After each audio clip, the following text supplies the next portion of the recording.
In this video, I'm going to show you how to change chart settings on Tradovate.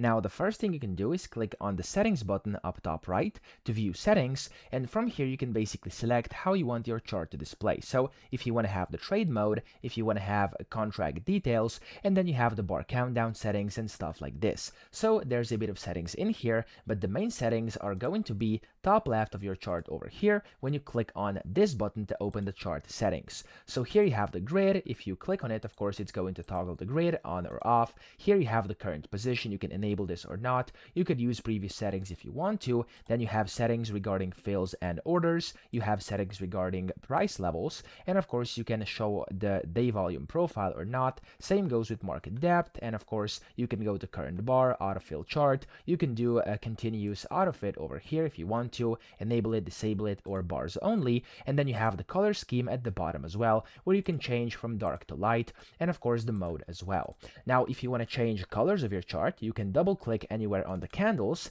and from here, as you can see, you can change the chart type and time frames and all the colors for body ups, body downs, body neutrals, and then you can also show fills and trade lines and change their colors and stuff like that. Then don't forget to click on save and apply, and of course when you've done this, you've completely customized and changed your chart settings on Tradovate. So I hope this video helped you out. If it did, please subscribe to the channel and help me out as well.